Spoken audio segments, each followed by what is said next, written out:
नमस्कार, welcome to career 247। मैं हूं प्रशांत धवन। क्या इवेंटफुल दिन है आज। एक तरफ इंडिया रशिया फ्यूचर को देख रहे थे, दूसरी तरफ अचानक से पाकिस्तान को क्या हुआ, बैठे बैठे इनकी तरफ से एक स्टेटमेंट आ गई कि जी अरुणाचल प्रदेश के इशू को लेकर ये चाइना के साथ खड़े हैं। इधर आप देख पाओगे आज के समय बहुत सारे आर्टिकल्स पब्लिश हुए हैं इस टॉपिक को लेकर। Pakistan parrots चाइना's claim on Arunachal Pradesh again, challenges India sovereignty stance. और ये मैं कहूंगा पाकिस्तान पहली बार ऑफिशियली भारत के नॉर्थ ईस्टर्न रीजन को टारगेट कर रहा है। इससे पहले मुझको याद है कि जून का महीना था, जून 2025 में पाकिस्तान ने पहली बार पब्लिकली, इनके स्पोक्समैन ने कहा था कि ये चाइना की सॉवरेनिटी को सपोर्ट करते हैं और टेरिटोरियल इंटीग्रिटी को सपोर्ट करते हैं। अरुणाचल प्रदेश का नाम स्पेसिफिकली इन लोगों ने नहीं लिया, बट ये कहा कि ये चाइना की सॉवरेनिटी को सपोर्ट करते हैं। अब अचानक से हम देख रहे हैं कि इनके विदेश मंत्रालय ने एक प्रॉपर टेक्स्ट पोस्ट किया है इसका पहली बार, जहां पे ज़ैंगनान का मेंशन किया गया है और अरुणाचल प्रदेश, दोनों नामों का मेंशन किया है। नाउ ये एक बहुत बड़ी डेवलपमेंट है। पाकिस्तान एक तरीके से भारत की टेरिटोरियल सॉवरेनिटी को चैलेंज कर रहा है। ये कह रहा है कि इन लोगों के हिसाब से अरुणाचल प्रदेश भारत का पार्ट नहीं है, ये एक्चुअली ज़ैंगनान है, जिस तरीके से चाइना इसको ज़ैंगनान कहता है। और अगर आप सोच रहे हैं कि अचानक से इन लोगों ने ये कमेंट क्यों करी है, क्योंकि रिसेंटली आपको याद होगा एक महिला का केस सामने आया था। ये एक इंडियन नेशनल है, यूके में रह रही थी, यूके से जापान ट्रैवल कर रही थी। रास्ते में ये चाइना में इनकी फ्लाइट रुकी। चाइना में 14 घंटे तक इनको रुकना पड़ा, क्योंकि चाइना ने इनके पासपोर्ट को देखकर कहा कि ये तो अरुणाचल प्रदेश की नागरिक है, तो ये टेक्निकली चाइना की नागरिक हुई, तो इनका प्रोसेस अलग होगा। तो काफ़ी लंबे एक डिप्लोमेटिक इशू के बाद इवेंचुअली वो वापस रवाना हुई और जापान गई, और इसकी वजह से काफ़ी बड़ा डिप्लोमेटिक इशू खड़ा हो गया था चाइना और इंडिया दोनों के बीच में। फिर से अरुणाचल प्रदेश के क्वेश्चन को लेकर दोनों कंट्रीज़ की तरफ से काफ़ी स्टेटमेंट आई, और अब अचानक से हम देख रहे हैं कि पाकिस्तान भी यहाँ पर कूद गया है। पाकिस्तान कह रहा है कि ये लोग अरुणाचल प्रदेश को नहीं मानते, इनके हिसाब से ये ज़ैंगनान है। तो टेक्निकली स्पीकिंग, अगेन ये मैं टेक्निकल बेसिस पे बात कर रहा हूँ, अब दुनिया में 3 देश हो गए हैं जो अरुणाचल प्रदेश को चाइना का पार्ट मानते हैं, या फिर एटलीस्ट क्वेश्चन करते हैं कि अरुणाचल प्रदेश भारत का पार्ट है या नहीं है। पहला देश obviously the People's Republic of China, दूसरा देश ताइवान। जी हाँ, ये मैं आपको बता दूं, कई लोगों को पता नहीं है, ताइवान वैसे तो एक छोटा सा टापू है। आप ऑफिशियल मैप ऑफ ताइवान देखोगे वो आपको दिख जाएगा, बट ताइवान की जो सरकार है ये एग्जाइल्ड गवर्नमेंट है एक तरीके से। ये लोग कहते हैं कि पूरे चाइना पे एक्चुअली में इनका राज होना चाहिए। आज के समय जो मेन चाइना है वहाँ पर बस कम्युनिस्ट पार्टी ने कब्जा कर रखा है। और ताइवान की तरफ से आप अगर देखोगे तो ये चाइना का कोई एक पुराना 1949 के क्लेम वाला मैप है, उसको फॉलो करते हैं। एक मैं आपको दिखाता हूँ, ये आपको मैं मैप दिखाने वाला हूँ, the map of greater China made in Taiwan. इधर आप देख पाओगे। अब आप यहाँ पे कहोगे ये तो कुछ अलग ही लेवल का मैप दिख रहा है, यहाँ पे तो बहुत बड़ा दिख रहा है चाइना। जी हाँ, जो ताइवान का 1949 वाला जो क्लेम है उसके हिसाब से आप अगर देखो तो ये लोग कहते हैं कि जी बिल्कुल अरुणाचल प्रदेश ये भी चाइना के अंडर आ गया, क्योंकि ये लोग कहते हैं पूरा तिब्बत इनके अंडर है, तो बाय डिफ़ॉल्ट ये अरुणाचल प्रदेश को भी अपना पार्ट मानते हैं। भूटान को भी ये कहते हैं कि इनका पार्ट है। बर्मा, म्यांमार का एक बहुत बड़ा रीजन है, उसको भी ये कहते हैं कि ये इनका पार्ट है। उसके अलावा पाकिस्तान का एक रीजन है, उसको भी ये कहते हैं कि ये इनका पार्ट है। इवन तजिकिस्तान का एक रीजन है, उसको भी ये कहते हैं इनका पार्ट है। अफगानिस्तान का जो एक रीजन है उसको भी ये कहते हैं कि ये इनका पार्ट है। पूरे मंगोलिया, एक्चुअली पूरा तो नहीं बट आई थिंक 90% मंगोलिया को ये कहते हैं इनका पार्ट है। ये वाला जो मैप है इट इज़ एब्सोल्युटली इनसेन। कभी गूगल करिएगा the map of greater China made in Taiwan. Now again देखो, मुझको ये एक बात बोलनी पड़ेगी, ये थोड़ी सी अब एक हिस्टोरिक चीज़ भी है। मैं काफ़ी बार जैसे सोशल मीडिया पे गया हूँ, रेडिट पे देखा मैंने, तो वहाँ पे काफ़ी बार ताइवान के लोग जो यूजुअली काफ़ी स्वीट होते हैं, काफ़ी पोलाइट होते हैं, चाइना की तरह मतलब अग्रेसिवली क्लेम नहीं करेंगे। ये एक पुराना बस एक कॉन्सेप्ट है, ठीक है, इन लोगों ने चेंज नहीं किया, बस एग्जिस्ट करता है।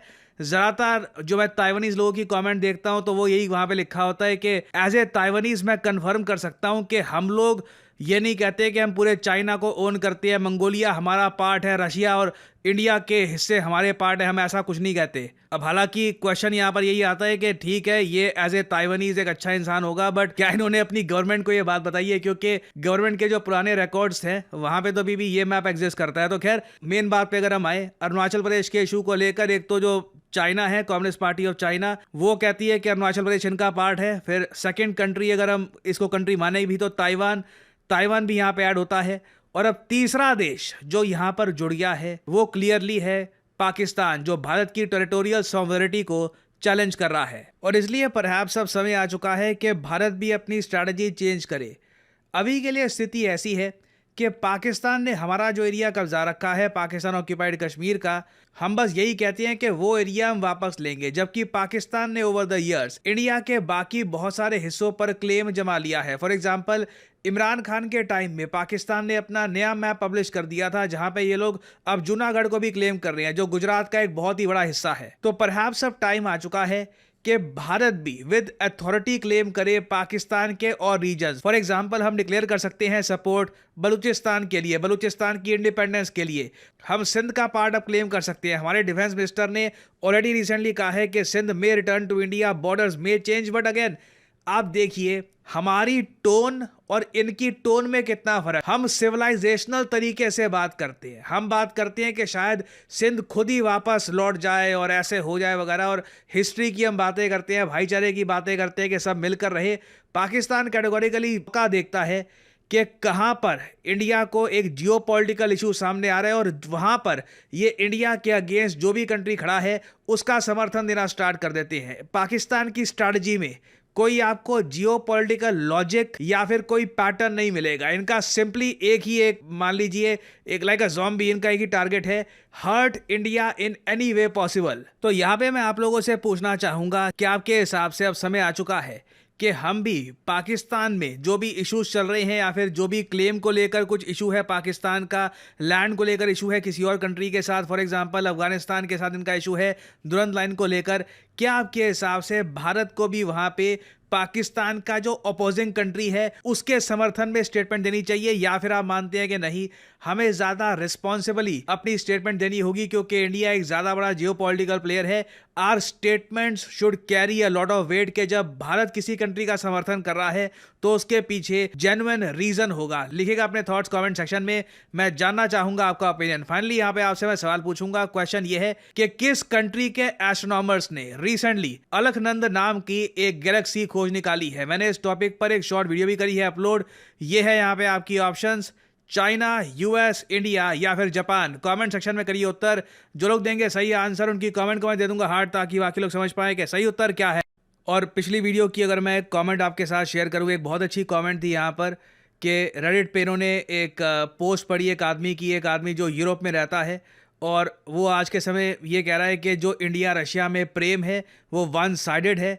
इंडियंस ही काफ़ी बार सोशल मीडिया पे लिखते हैं कि आई सपोर्ट रशिया। रशियंस की तरफ से आप अगर देखो तो काफ़ी रेसिज्म फेस करते हैं इंडियंस। यहाँ पे आप देख पाओगे the racism which Indians face across the globe is not any less on Russian social media too. It's just a language barrier that comes into play, and we should also try to improve our image on that part working with Russian government. I completely agree. और आप में से सभी Indian जो आज के समय Europe में और जगह रह रहे हैं, अगर आपने कभी कुछ रेसिज्म का इंसिडेंट फेस किया है, क्योंकि सोशल मीडिया में इंडियंस के अगेंस्ट बहुत ज़्यादा नफरत फैलाई जा रही है, आई फील फॉर यू और I hope you stay strong. मैं इमेजिन कर सकता हूँ ये काफ़ी एक मुश्किल होता होगा रेसिज्म फेस करना इस टाइप का।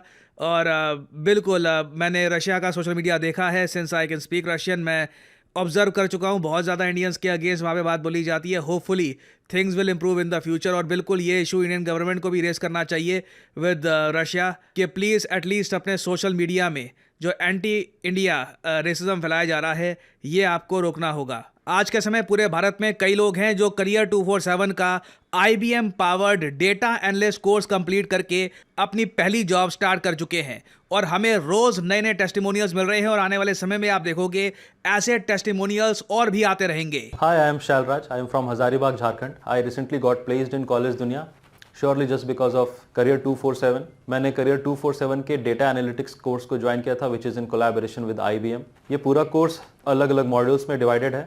सारे मॉड्यूल्स के एंड में मिनी प्रोजेक्ट्स हैं। 7 महीने का ये कोर्स है जिसमें कि 2 मेजर प्रोजेक्ट्स भी हैं। प्रोजेक्ट्स को मैं इसलिए हाईलाइट कर रहा हूँ क्योंकि यही आपके इंटरव्यू क्रैक करने में बहुत इंपॉर्टेंट रोल प्ले करते हैं।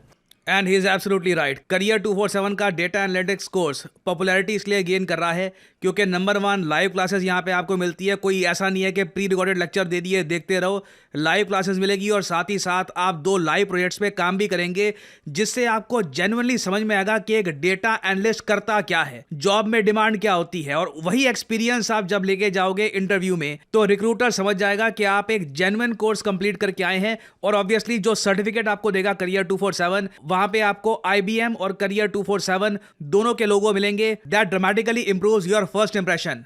और 2026 में भी मैं आपको बता दूं, डेटा एनालिस्ट की डिमांड ग्लोबली, ना सिर्फ भारत में, ये ग्लोबल फिनोमेना है, चाहे यूरोप हो, US हो, हर जगह डेटा एनालिस्ट की डिमांड बढ़ती रहेगी। मैं कहता हूं अगर आप data analyst as a career नहीं भी चूज करते, आपके पास डेटा एनालिस्ट की एक स्किल भी है ना, उससे भी जॉब में आप सबके लाडले बन के रहेंगे। You will be the golden boy of the office.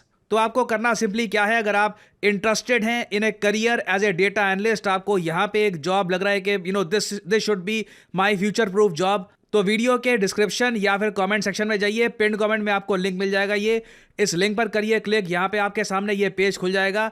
यहाँ पे अपने जो डिटेल्स है डालिए, नाम, ईमेल आईडी, नंबर और ऑफ कोर्स कोड डालिएगा PD10, ताकि आपको डिस्काउंटेड रेट पर ये कोड ऑफर किया जाए। करियर 247 की तरफ से काउंसलर आपको कॉल करेंगे, आप बात कर सकते हैं। यू कैन डिस्कस आपके करियर के क्या प्रोस्पेक्ट्स हैं, आप क्या देख रहे हैं, आप इस कोर्स से क्या चाहते हैं, और आप अपनी जर्नी स्टार्ट कर सकते हैं in the field of data analytics with career 247। Remember to use the code PD10 to get the discounted price in the course. और इसी नोट के साथ यह है वीडियो का अंत। Thank you for listening and as I always say, may the gods watch over you.